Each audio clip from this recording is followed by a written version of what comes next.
Nobody really knows where Anomaly 777 came from. Did it have a real cause, or did it originate, as some scientists claim, from an uncontrollable chain reaction caused by a random and hazardous arrangement of atoms at the other end of the universe? It started slowly, with inexplicable phenomena occurring with increasing frequency in all four corners of the world. A chromatic aberration in the sky of Tokyo, a monstrous creature prowling the streets of Mexico City, spontaneous combustions of people in India, Brazil and China, unidentified flying figures above Moscow, accounts of collective hysteria throughout Europe. And then the zones appeared. They named this day Anomaly 777. Don't ask me why. Countless theories have emerged, of course. According to some, these zones resulted from a breach in a top-secret lab. You know, like an army experiment that went wrong. For others, they represented a divine punishment, Judgment Day style. And then you had those guys claiming that we were victims of an alien invasion. What do I think of it? Nothing. I live from day to day, and the only question I ask myself every morning is, how can I live one more day? Anyway, 80% of mankind was eradicated in the span of a few weeks. Lost cities were razed to the ground. Civilizational centers devastated. Governments fell one after another. A big and ugly mess, I tell you. Mankind still exists in the form of small fortified communities scattered everywhere. Beyond the walls, there are only vast stretches of wilderness, abandoned roads, silent ruins. In these regions, anarchy reigns. Survival of the fittest. Mercy and kindness are now scarcer resources than oil. Some of these lands are affected by paranormal phenomena known as zones. Now listen to me closely, kid, because this is the real stuff. There are 3 things you ought to know about the zones. 1.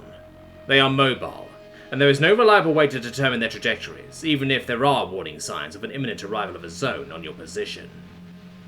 2. They are lethal. Without a trained wanderer at your side to guide you through a zone, your chances of survival inside one of them are 10%. On your lucky days. 3.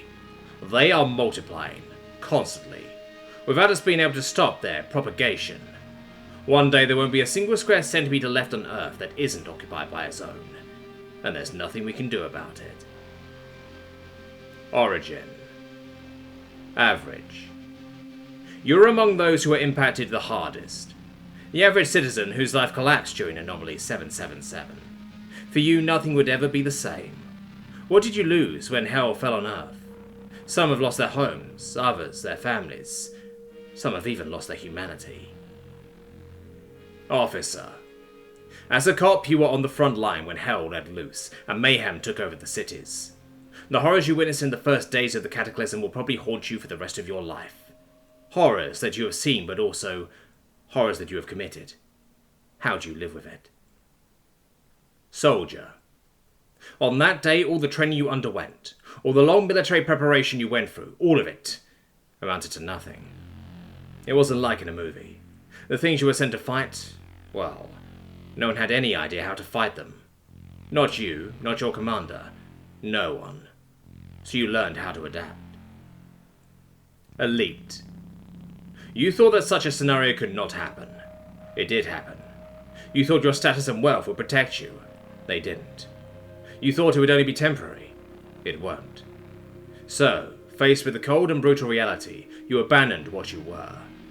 Now you are like everyone else. A survivor. Survivalist. They used to make fun of you in the past, in what you call the old era. So when your predictions turned out to be true and all your meticulous preparation finally paid off, you thought it was your turn to laugh. It wasn't. There is no time for laughter or arrogance in this new era. Only terror of what's about to come. Wanderer. Today, the brave, or completely suicidal men who are willing to risk their lives to study and explore the zones are called wanderers.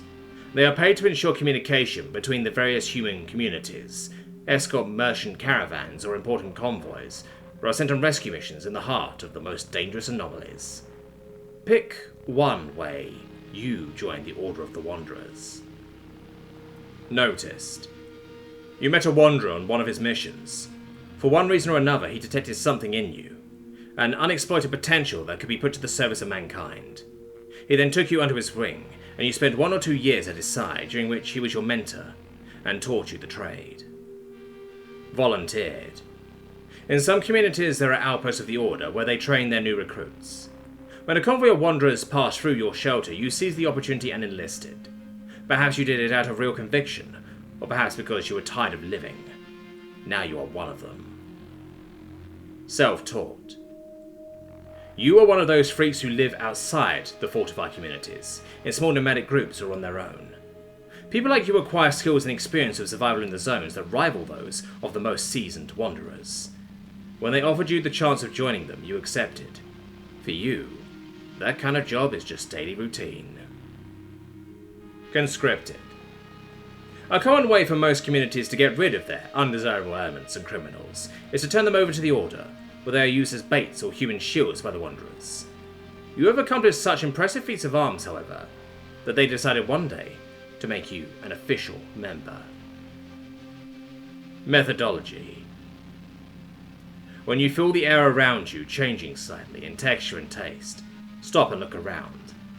If the vapor coming out of your mouth floats in the air without dissipating, stop breathing immediately and stay still. You are experiencing a pulmonary anomaly. Pray that it takes less than a minute or 2 for it to pass through you. If the sky turns purple, your arms itch, and your saliva becomes sour, drop whatever you're holding and run. A zone of sensory anomaly is coming. Wanderer's Manual, Chapter 9. Reckless.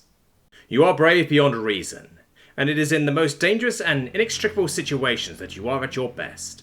They say that you are crazy, that you dance with death on each of your missions, that you may have become a wanderer precisely because you wanted to die, but didn't have the balls to shoot yourself in the head. No matter what they say, whether they're right or wrong, it's your style, and you're still alive. Improviser.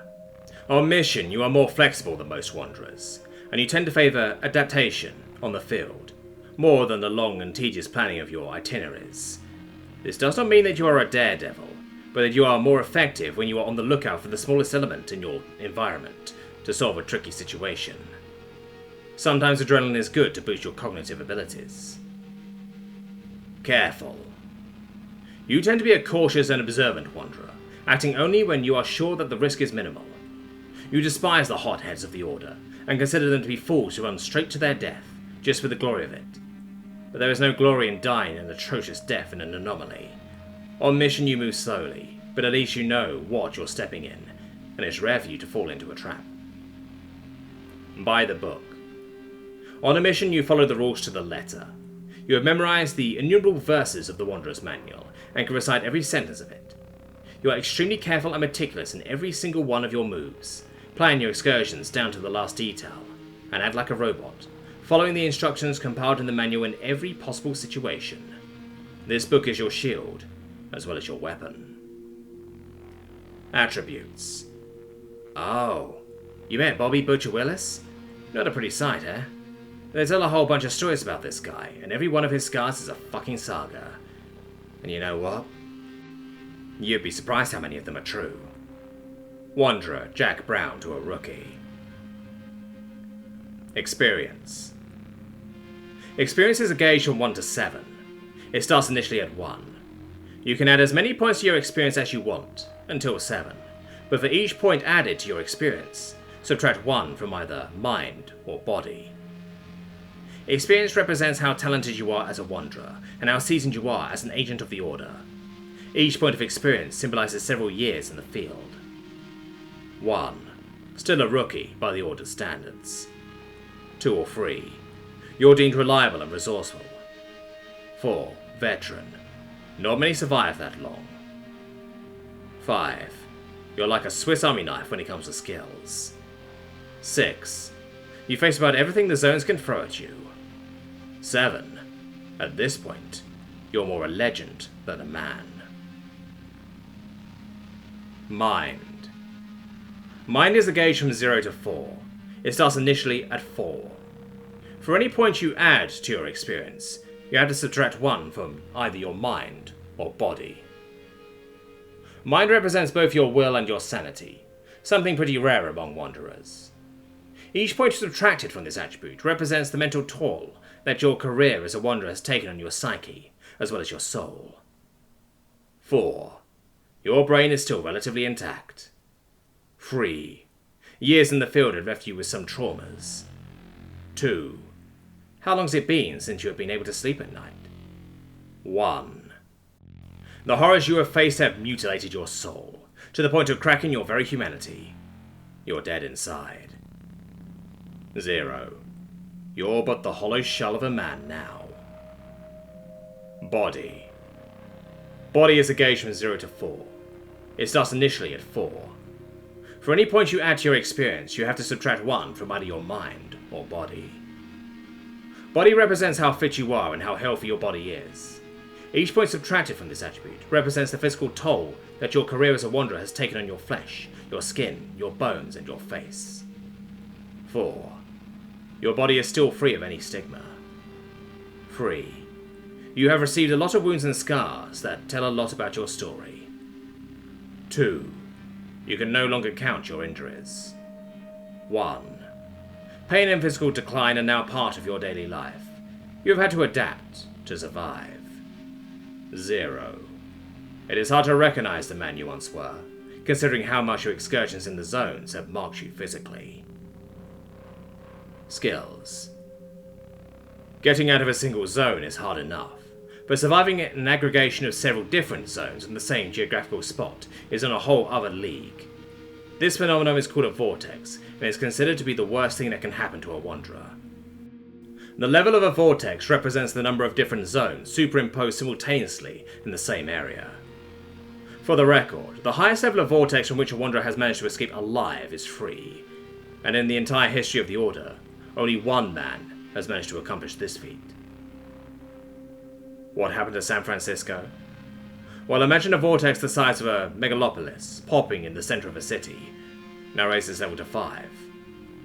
Commanders Lupin's lecture to young recruits.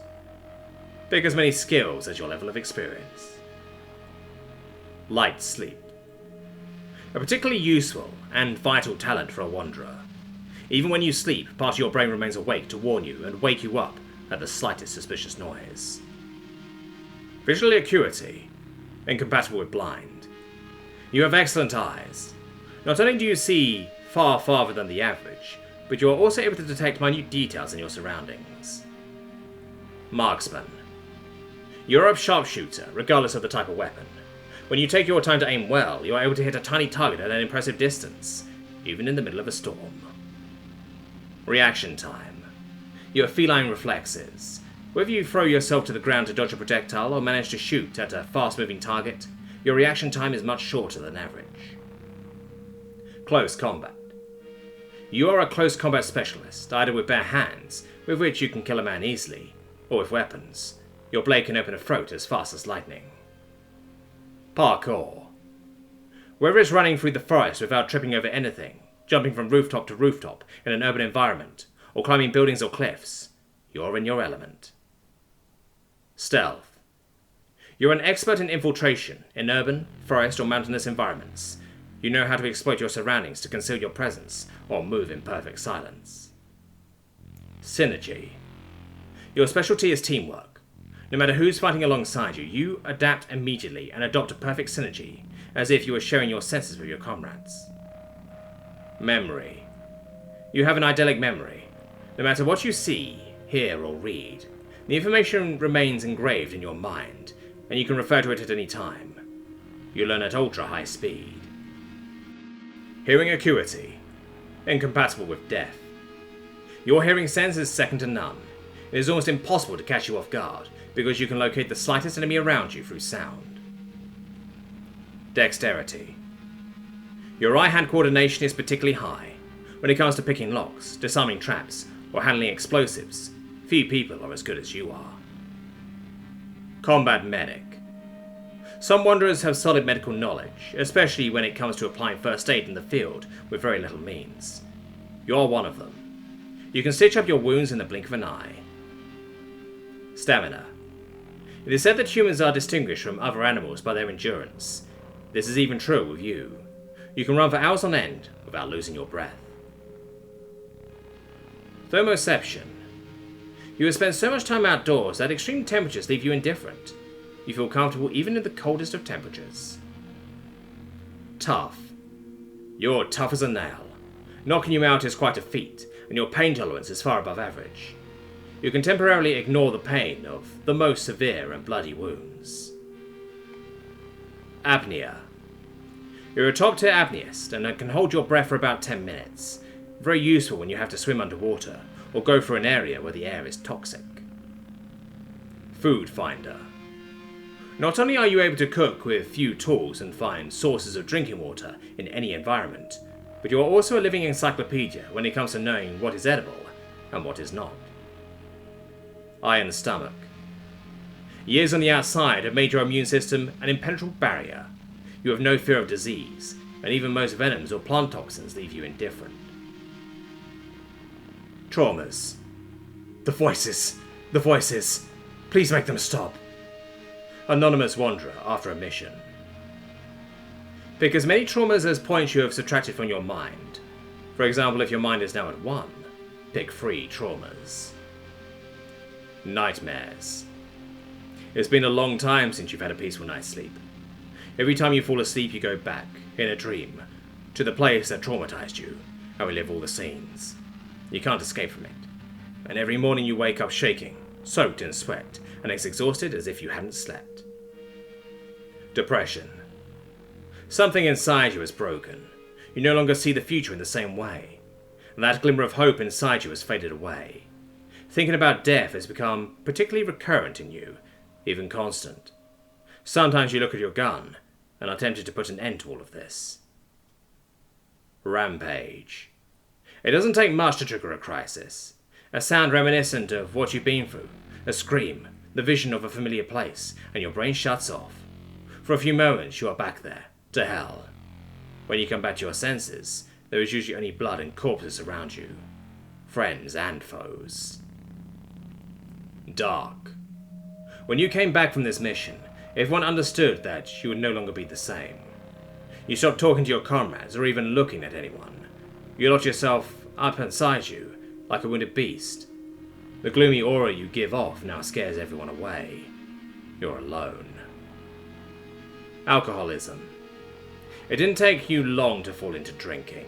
It's become a ritual for you, whether you are getting drunk at the Order's headquarters or sipping your little bottle of vodka, alone on a mission in the field. Alcohol is now your master, and you are its slave. You cannot escape. There is no way out. Obsession. Perhaps as a natural defense mechanism, in order to cope with your trauma, you have developed a strange obsession that makes you seem crazy. It could be an old urban legend, a children's tale, an object, or even a person.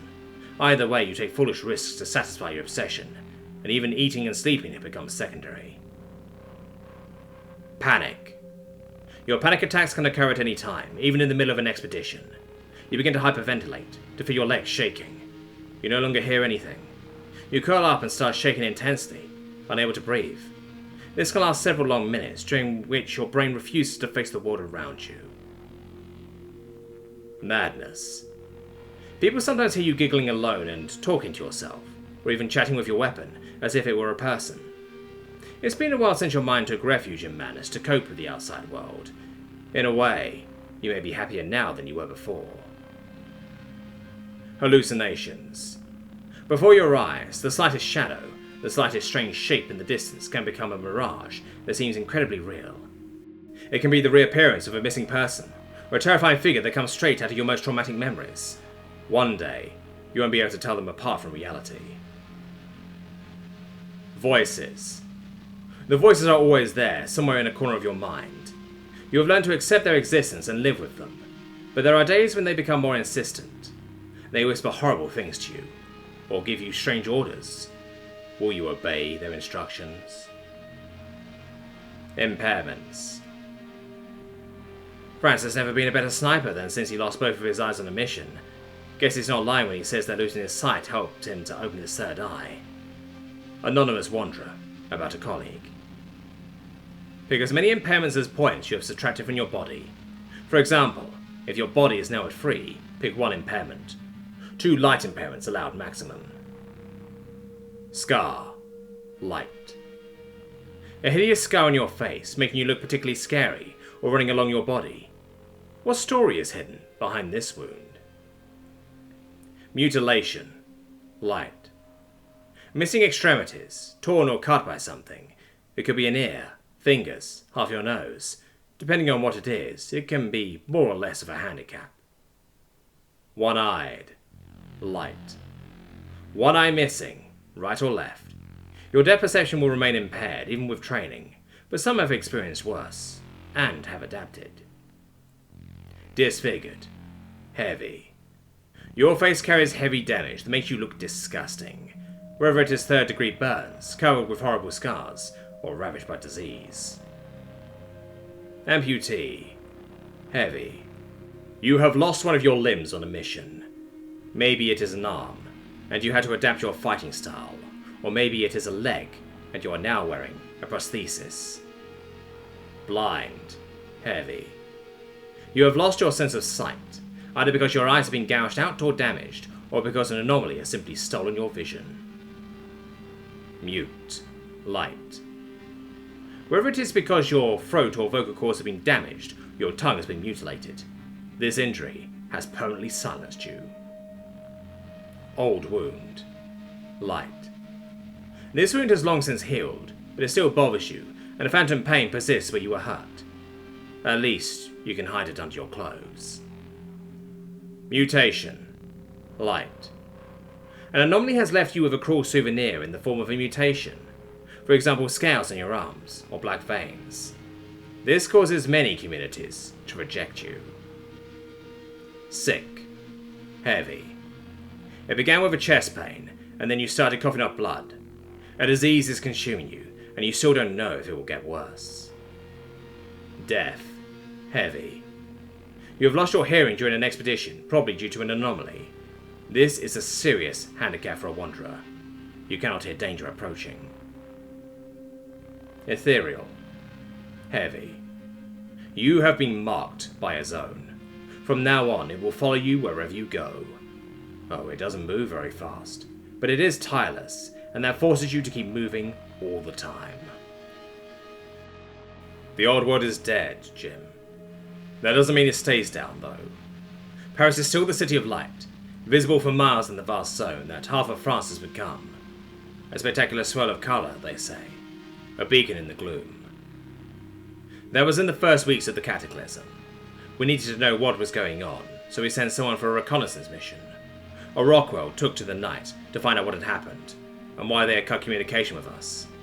At first, all was well.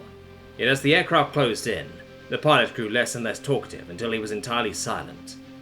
The last transmission came from his observer. The man's tone was calm, measured, thoughtful almost. "Don't look at the lights," he said. "They're not ours." The aircraft stayed on radar a while longer, but nothing further came from his crew.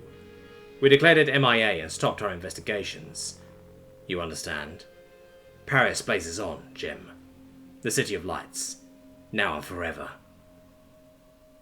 Audio record of Lieutenant Stillwood, 2 days before his suicide. Specializations.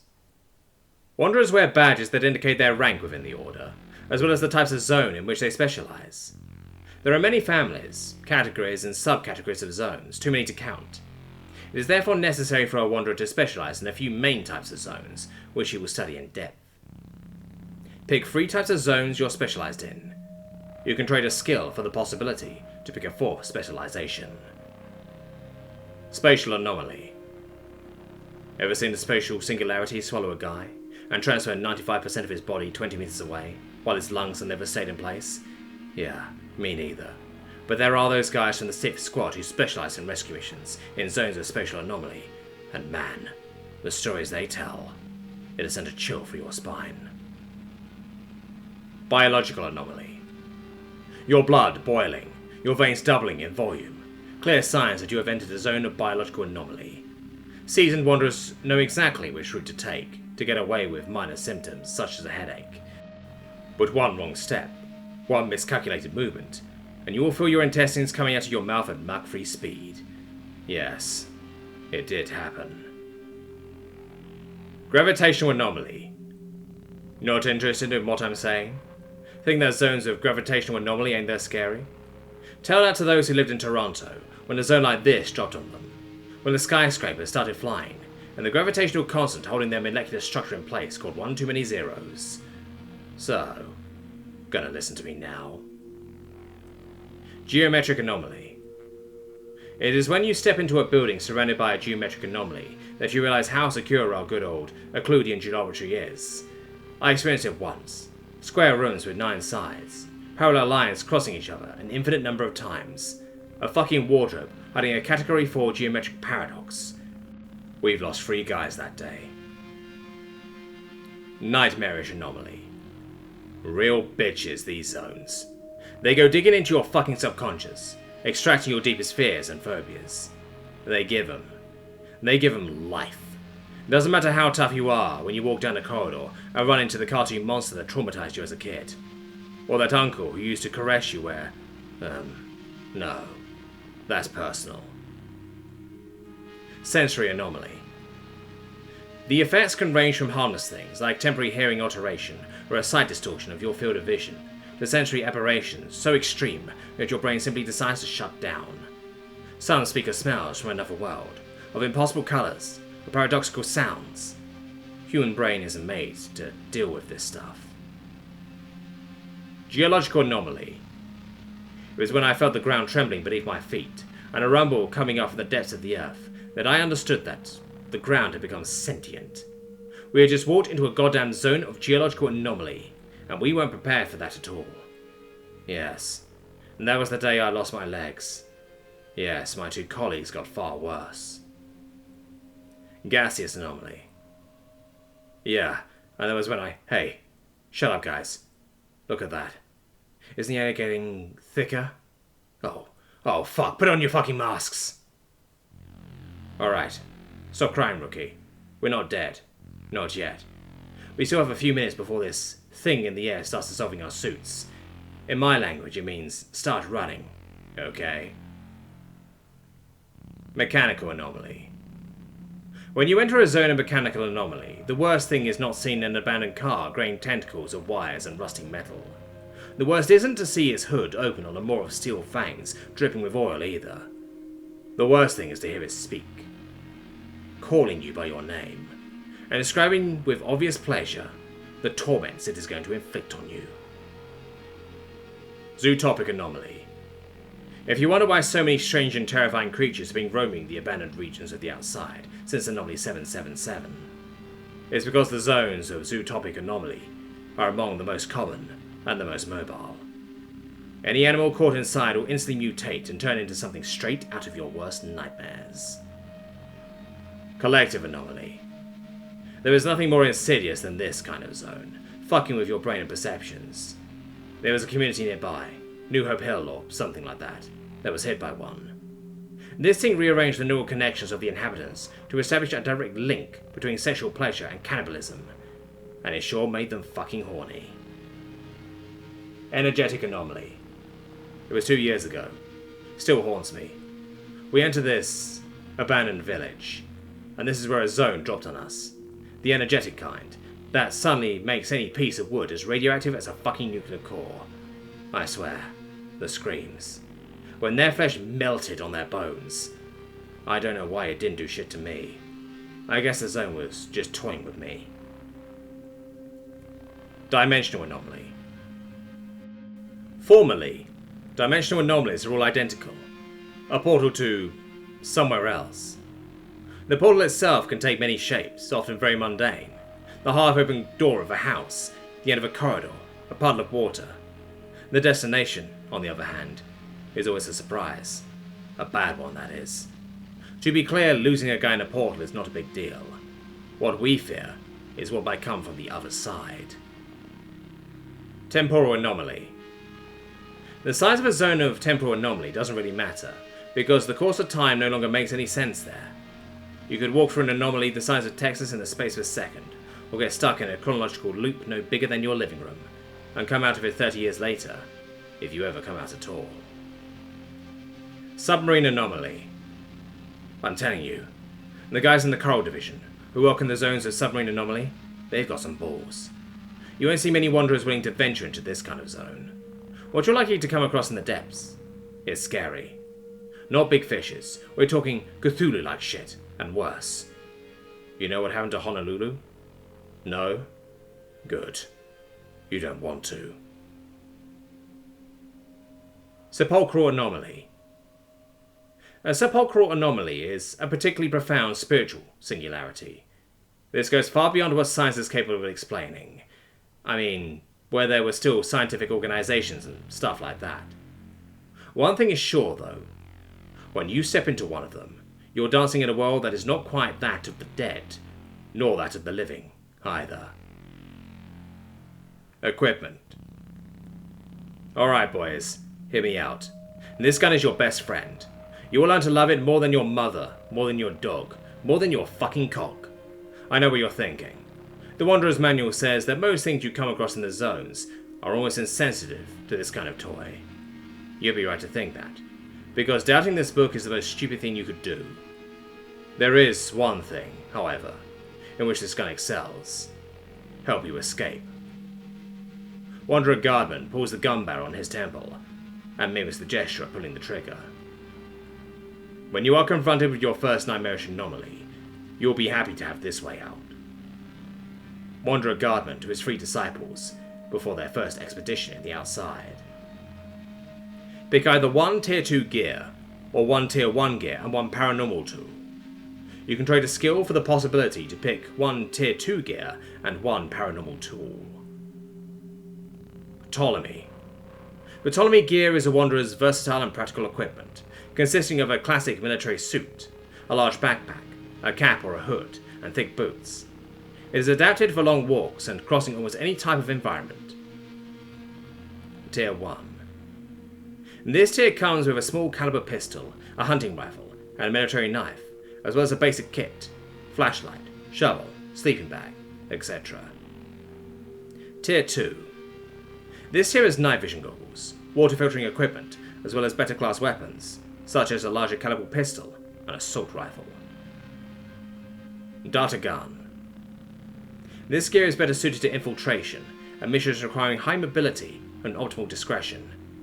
It offers a light and flexible suit, leather gloves, running shoes, and multiple pockets. Tier 1. A crossbow with laser pointer, climbing equipment, lockpicking and trap defusing tools, as well as smoke grenades for a quick retreat. Tier 2. In addition, night vision goggles, thermal detector, a sniper rifle, and a silenced pistol. Archimede. If you are a wanderer specialized in long expeditions into hostile territory, this is the equipment you need. It contains a thick military outfit with a long coat, walking boots, large multi-purpose backpack, crampons, advanced camping gear. Tier 1. A still functional GPS, laser binoculars, distress flares, a machete, a rifle, and a gas mask to get through toxic environments. Tier 2. Anti-radiation clothing, an advanced medical kit, anti-poisons, drugs, and sophisticated devices to purify water and food. Jefferson. Jefferson's gear is that of combat wanderers and outpost sentinels. It comes with a heavy armor, a military helmet, reinforced arm, and leg protections and a walkie-talkie. There is also a double belt for hanging tools and weapons. Tier 1. An assault rifle or shotgun, a heavy pistol and flash and explosive grenades. Tier 2. Facial protection, a plastic shield that can be carried on the back, as well as the best quality rifle available, and a bag containing combat drugs to neutralize the pain. Mirage 500. Paranormal. A build that allows you to open teleport portals over short distances, max 30 meters, frequently used by rescue teams. Cooldown of 5 minutes between each portal. Requires a recharging time of several hours after opening 10 portals. Plasm T3. Paranormal. A big and heavy bracelet, 4 kilograms, that consistently generates a protective force field around its owner. The strength of this field is proportional to the speed of the projectile directed towards the user. Can stop bullets or projectiles at the same speed, but not slower objects. Holograph. Paranormal. A futuristic watch from another era, informing its user via holograms of numerous pieces of information about its environment, radar and detection of movements in the surrounding area, ambient humidity, soil quality, can detect the arrival of a zone and warn its users 3 minutes in advance. Cornucopia. Paranormal. A device that provides an infinite amount of ammunition to your weapon, regardless of the type of weapon, by continuously generating bullets of solidified oxygen. There is a 5 seconds cooldown every 10 shots. King's Hand. Paranormal. A long glove covering the entire arm of its user, made of a polymer material similar to human skin, can take any shape, such as becoming a blade or a shield, solid as steel. However, it seems semi-sentient, and there have been cases of King's Hands attacking their own user. Faction. There is no such thing as a homogeneous organization. With so many members scattered all over the world, the Order of the Wanderers also has its currents of thought, sometimes allied, sometimes antagonistic, but also its internal conflicts and schisms. When you join our ranks, I have no doubt that some members will approach you to try to get you into their side. It doesn't matter which one you choose. If you decide to choose one, I will not interfere in your affairs, as long as the future of the Order, and by extension all of mankind, comes before everything else, including your own life. First Wanderer, Luis Sanchez, to a new recruit. Pick one faction. Bellicist Party. Leader, Nathaniel Cross. Influence, massive. Ideology, struggle. The Bellicist Party is the overwhelming majority movement within the Order, and almost 2/3 of the Wanderers adhere to its policies in one way or another. The leader of this movement is Nathaniel Cross, the current general of the Order. The main concern of the Bellicist Party is to protect mankind from the zones, and to wage war on all the creatures and aberrations that come out of them. However, the philosophy of this movement tends to be rather pessimistic, and to espouse the deep cynicalism of most of its members. For them, mankind will never be the same again, and we are clearly losing the war. There are more and more zones, and no way has ever been found to eradicate them. Therefore, this struggle is more of a matter of pride than a real attempt to win. Nonetheless, they will fight to the very end, whatever the cost. Mankind won't go down without a glorious last stand. Olderists. Leader, Barbara Wetters. Influence, strong. Ideology, study. The Olderists are a movement that has always been relatively influential within the Order, and includes many scientists and researchers. They are not seen as opponents by the Bellicist Party, quite the contrary, and many Bellicists would like to see them succeed, but simply think that it is a lost cause. In fact, many Wanderers of the Bellicist Party also see themselves as having a foot in the Orderist ideology. The Orderists are convinced that mankind still has a chance to win, that the fight is not lost yet. They defend the fact that, rather than seeking to fight the anomalies head-on and destroy them, it would be wiser to study them, in order to better understand their nature and, potentially, their weaknesses. The Wanderers of this moon prioritize, for example, the capture of paranormal creatures, their eradication. They are also heavily involved in the gathering and analysis of paranormal equipment found in the field. Joyful Ones. Leader, none. Influence, minor. Ideology, stoicism. The Joyful Ones are probably the only smiling and optimistic fellows you'll find in this grey, brutal and ominous world. On the surface only, though, for these guys are Wanderers who pushed pessimism so far that they finally came to a state of mind that is completely detached, and by extension, perfectly serene. And their philosophy amounts to a quite simple core idea. Their lives are worthless. Regardless of their actions or efforts, their deeds have almost no impact in the grand scheme of things. The zones, the anomalies, the future of mankind, the end of the world, none of this is in their hands. If the end is inevitable, then let it come. In the meantime, let's sing and laugh, and toast to our miserable lives.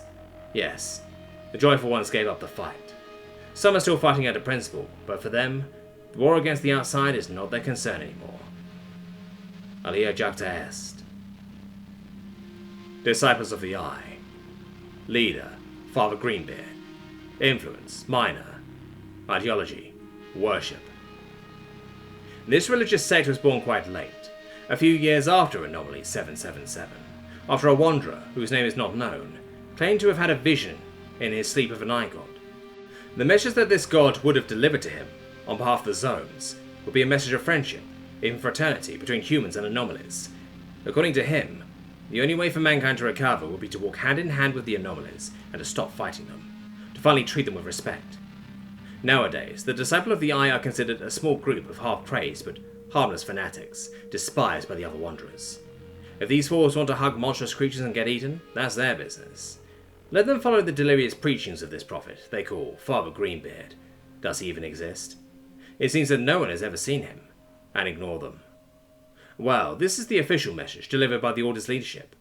However, there are rumours that secret documents and accounts, destroyed by the Order's High Command, would tell about entire communities of Disciples of the Eye who have actually succeeded in taming the anomalies and living in peace in the heart of the zones. However, those who ask too much questions about this topic tend to disappear mysteriously. Moderate Deprecators. Leader, Ichiro Tanega. Influence, strong. Ideology, resilience. The Deprecators do not think that the war is already lost, as do the Bellicists. Nor do they think that mankind can win the war, like the Olderists. They are firmly convinced that mankind will win the war, and not only that, but that we will come out of it greater, stronger and tougher. Their values make them very tenacious wanderers, and particularly well suited for combat and high-risk missions. They respect strength, courage in the face of adversity, and perseverance at all times. For them, Anomaly 777 is a trial that mankind must overcome, and the Order should be its spearhead. Most Deprecators are lone wolves who travel alone or in small squads with other Deprecators. They have a particular distaste for Bellicist pessimism, a strong abhorrence for the Joyful Ones and the Disciples of the Eye, and are openly hostile to the Orderist ideology. Enemies of mankind should be exterminated. Studying them is a waste of time, and their little experience have already cost the lives of too many Wanderers. Radical Deprecators. Leader, none. Influence, minor. Ideology, domination.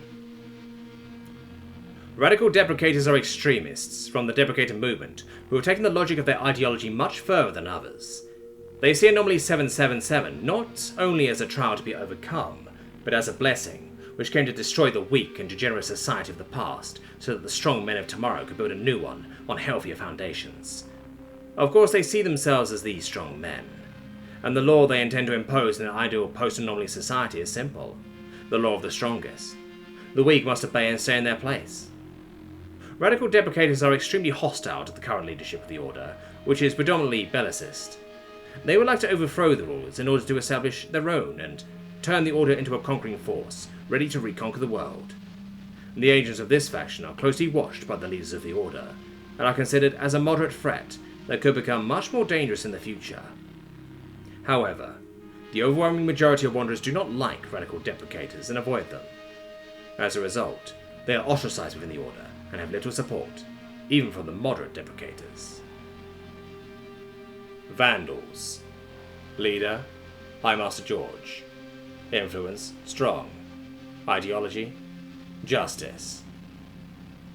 If we were in a Manichaean children's story, the Vandals would clearly be the good guys.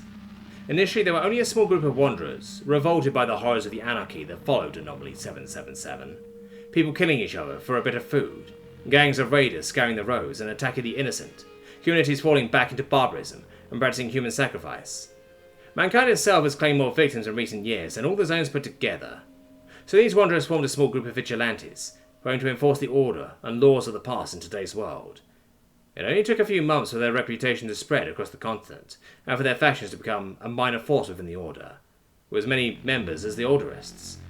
They form an organisation within the organisation, with their own rules, traditions and folklore, very much inspired by European chivalry.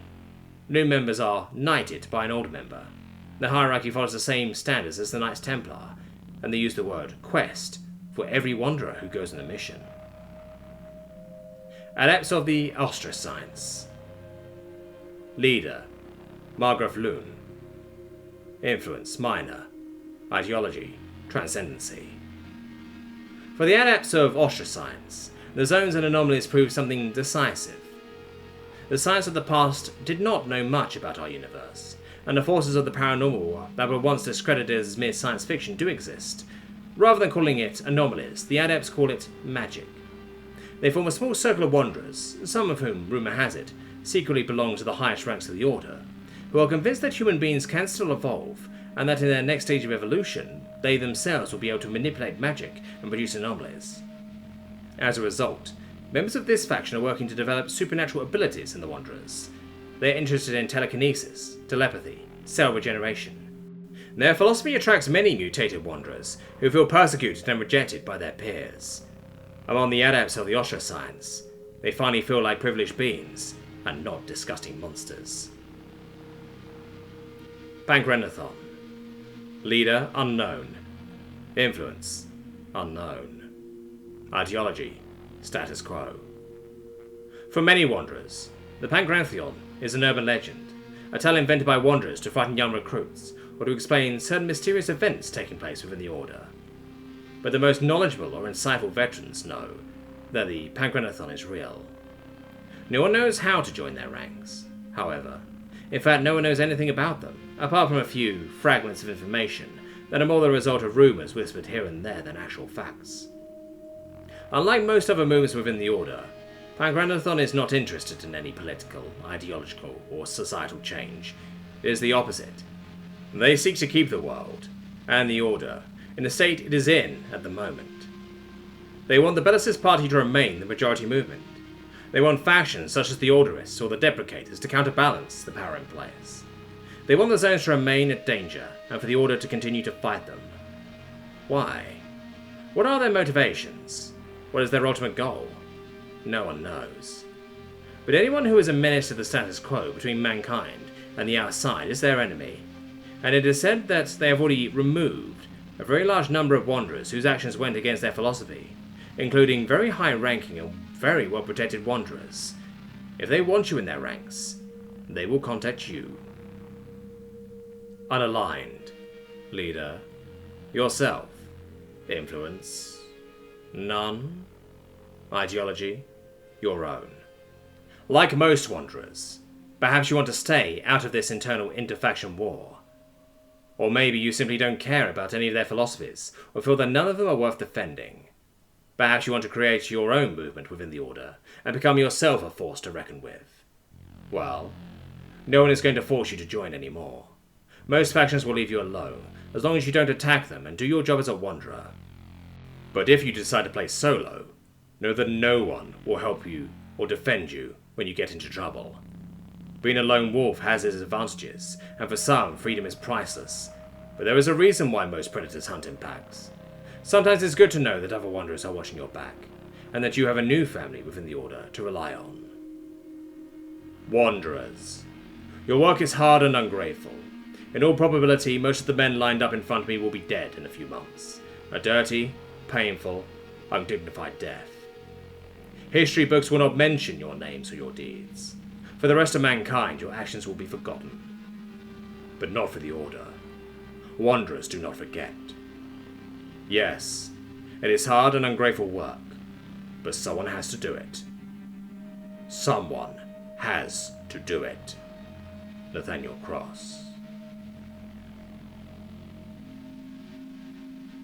Take 2 upgrade points if you write a short story in the comments.